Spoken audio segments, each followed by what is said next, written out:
मित्रों नमस्कार, मैं YSB के फॉर न्यूज़ पावर। आप देख रहे हैं गोपालपुर के हरजन बस्ती, जिसके बाहर एक खूबसूरत मंदिर है। संभवतः भगवान शिव का मंदिर है।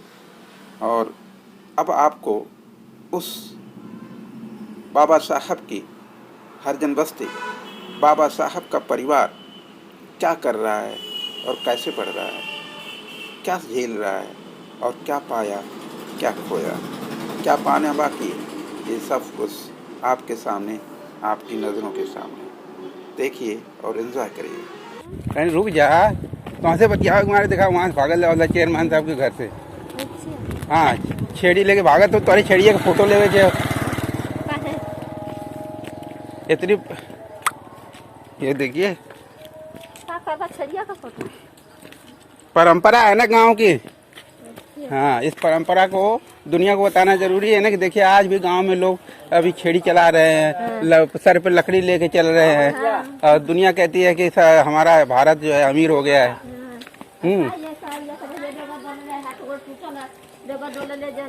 तो ये बताओ, सरकार का कोनो फायदा तो है ना मिले जो लकड़ी उकड़ी लेके ढोत हो। ये छेड़ी कहना छड़िया काहे बनले हो। अच्छा, तो यह रास्ता है तेरे गांव का। अच्छा, और लड़का वही कहाँ है। अच्छा, हम लोग एक्चुअली जो है ना वो वाले चैनल वाले लोग हैं। यह कुल काम कैल जाला भाई, गांव लोगों का हाल चाल पता कैल जाला, गरीबी कैसे चलती है, अमीरी कैसे चलती है। गांव में गरीबी हो। देखा ये रास्ता तो सही बनल तो है बढ़िया, लेकिन टूटल फूटल थे। वो तो पतली भी है और थोड़ा वो में टूट गई लिया।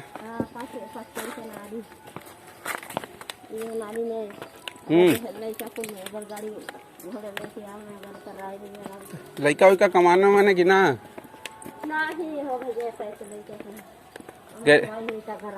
अच्छा, सरकार कुछ फायदा होता कैले कि ना। घर गिरा था, घर बनवा पैसा वैसा ना दल है, कुछ हेल्प ना करे थे। प्रधान से कहलू। देख के ले गए ना फोटो तो खींचे को ना बनवाइए ना। अच्छा, क्या नाम हो आपका। संजाफी। हाँ, संजाफी। पति का नाम क्या है। अच्छा, स्वर्गीय है। क्या नाम है उनका। जगलाल। जगलाल राम, ठीक है। गोपालपुर हरजन बस्ती है ना। आपका क्या मतलब, आपको कुछ फायदा नहीं मिला है उनकी मतलब अपने से मर गए थे। कितनी उम्र रही होगी जब मरे होंगे बेचारे। क्या दुख से मरे थे ना। तब तो और भी सरकार को सब मदद करनी चाहिए थी। ये गोपालपुर की हरजन बस्ती। संजाफी का नाम बताइए एक बार फिर बताइएगा। संजाफी। अच्छा, ये आपका घर है। अच्छा, चलिए आपके घर तक ही दिखाते हैं। गांव पहली बार घुस रहे हैं हरजन बस्ती में बहुत सालों के बाद। तो संजोग मिला है। आपकी ये छेड़ी हमको बहुत अच्छी लगी, आपने इसकी पैर और बांध रखी है। तो मीडिया वाले काम में होता है ना कि ऐसे ऐसे जो है, जो दुनिया नहीं देखती है, गांव के लोग नहीं जानते हैं कि अभी भी गांव में लोग ऐसे रहते हैं बेचारे। जैसे अभी भी कहाँ तुम्हार घर है। देखा ये खपड़ैला है तो वहाँ सरकार घर ना बनाए दल है। तो यही मारे तो तुम्हार फोटो लेवाई नहीं कि सरकार से तुम्हें पैसा दिलवाई। भाई संजाफी जी के साथ अन्याय कहाँ है। इनका भी बेचारा खपड़ैला घर है। तो एक हाँ, अरे तो अलग हो गल है तो इनके एनहु बन जाए तो कौन बुराई है। अच्छा, अभी तो कहा थी अलग है। तो चाहिए घर की ना चाहिए बताओ।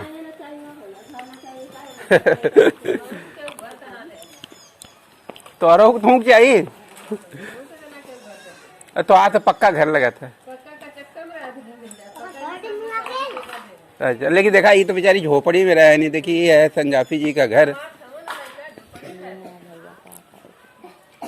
उनकी ईर्ष्या होती है, लड़का कमाता हूँ। बेचारी फिर भी झोपड़ी में तो रहती। तो वहीं खड़ा हुआ तो फोटो डाल देवे तो अमर हो जीबू तू को बतियाओ आई सरकारी आदमी बता दिया हम कह ले रहनी हमें पैसा चाहिए हमारा घर ना बनल। ओ भैया गरीब आदमी है तो इनको घर चाहिए कि नहीं चाहिए, है कि नहीं, चाहे कोई भी हो, है पड़ोसी है आपके। हाँ जो है सामने दिख रहा है, मतलब ठीक है बेटवा के नाम मिल गया होगा तो आप जब आदमी बड़ा हो जाता है तो उसका परिवार अलग हो जाता है कि नहीं। अच्छा आप कुछ कहना चाहेंगे, आपके गांव का पूरा विकास हो गया है कुछ बाकी है? अरे बहुत बाकी है अभी। का हो बाकी बताओ तू पढ़ा लिखल मैंने ये बात ठीक से बताओ।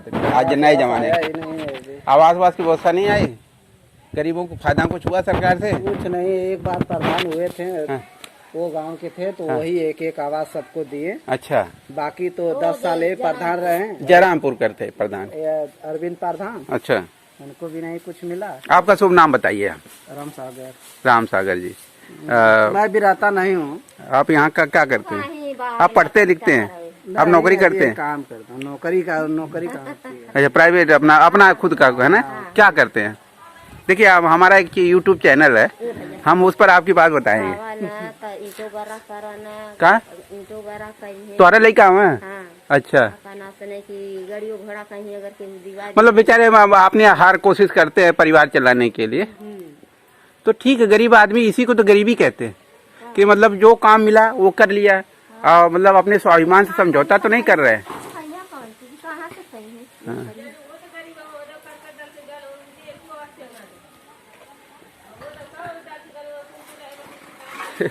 देखिए गांव में ईर्ष्या बहुत होती है ये एक सोच और एक ईर्ष्या का जंग भी होती है।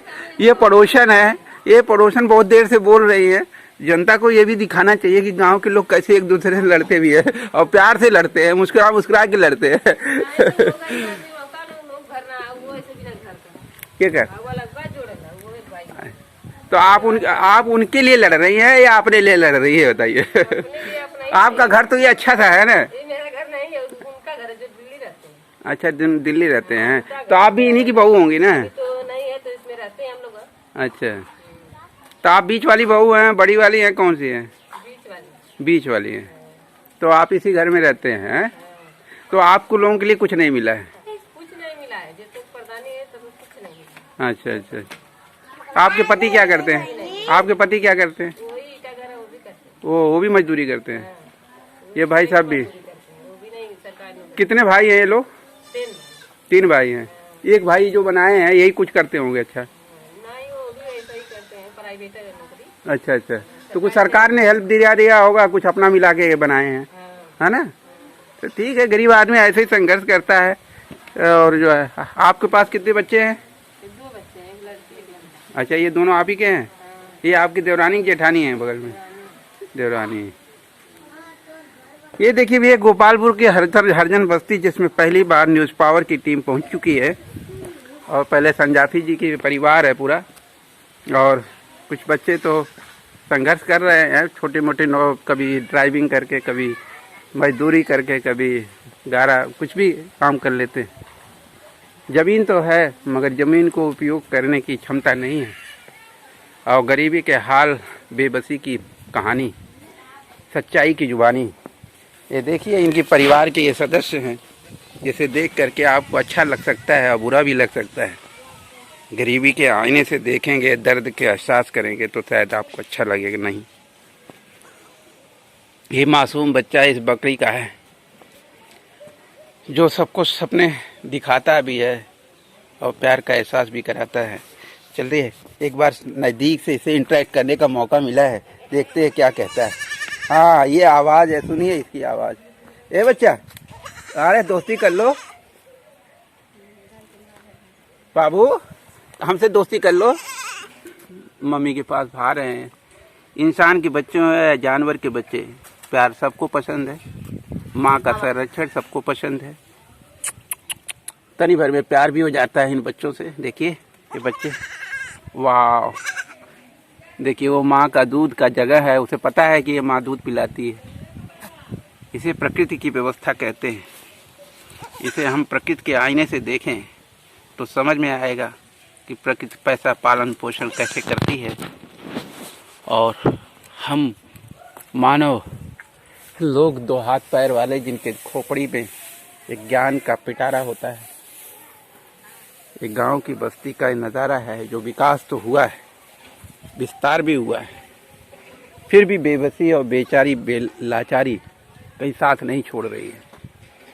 लोग लड़ने को तैयार हैं, मगर लड़ाई अपनी मंजिल तक नहीं पहुंच रही है। फिर भी खुशियों में दुख और दुख में खुशियां हैं, यह एहसास अच्छा है सोचने के लिए और समझने के लिए।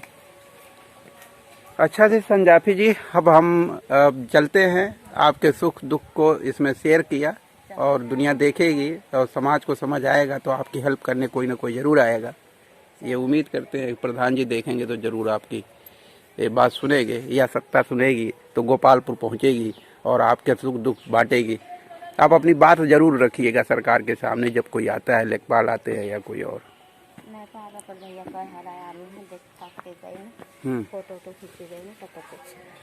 फोटो वोटो सब खींच लिए लेखपाल साहब, लेकिन कुछ हुआ नहीं संजाफी जी के साथ न्याय। और इनकी दो और बहुएं हैं, वो अलग अलग रहते हैं सब, उनके साथ भी न्याय हो, उनको भी घर मिल जाए, पैसा मिल जाए तो गरीब आदमी घर बना लेगा, आराम से रहेगा, सुकून भरी ज़िंदगी जिएगा, उनके बच्चे बेहतर होंगे। यदि एक गरीब आदमी के बच्चों को सरकारी पैसे से और कंपनियां अरबों रुपए लेके भाग जा रही हैं और एक गरीब आदमी को 10 लाख 2 लाख रुपए मिल जाता है तो उसका जीवन बेहतर हो जाता है, जीने का रास्ता मिल जाता है। सरकारों के लिए वो महंगा पड़ता है, लेकिन नीरव मोदी को 15,000 करोड़ रुपए दे कर भगवाने में सरकार को आराम महसूस होता है। तमाम कंपनियों के घोटालों के पैसे माफ़ कर देने में भी सरकार को कोई परेशानी नहीं होती है, लेकिन एक गरीब आदमी को 2 लाख रुपए देकर 3 लाख रुपए दे के उसे घर बनवाने में तकलीफ़ होती है सरकारों को। इसी के साथ सामने है, न्याय आपको करना है, न्याय आपको दिखाई देगा, आपको महसूस होगा कि वो हो रहा है या नहीं हो रहा है। इसी के साथ न्याय की अगली चर्चा, न्याय की अगली यात्रा में हम फिर मिलेंगे। संजाफी जी के सच के साथ एक छोटी सी न्यूज़ पावर की अपील। यह हमारा मानना है कि 775 वर्षों की गुलामी झेलने के बावजूद भी भारत में कोई सुधार नहीं आया। गुलामी के दास्तान लिखने वाले आर्टिफिशियल डेवलपमेंट हिस्ट्री के राइटर्स अपनी बातों में, गुस्ताखी में, अपनी चालों में, अपनी हरकतों में बात नहीं आने वाले। गुलामी की दास्तान अन्याय की किताब न्याय की कलम से ही लिखी जाती है। यह वारदात पहली नहीं है, यह इतिहास रहा है। तभी तो हम 775 वर्षों तक गुलाम रहे। जब आज़ादी मिली भारत के शहीदों के खून से, और उस खून की कीमत ये रही कि भारत को उसी ईस्ट इंडिया कंपनी के फ्रेंचाइजी के रूप में आईएनसी बनी और उस आईएनसी ने कॉन्ट्रैक्ट लिया भारत को गुलाम बनाए रखने का, और हम उसे मान्यता देते हैं, क्योंकि हम दारू की कीमत पर, दारू की छोटी सी पन्नी पर अपना वोट बेचते हैं, अपना संविधान का मूल्य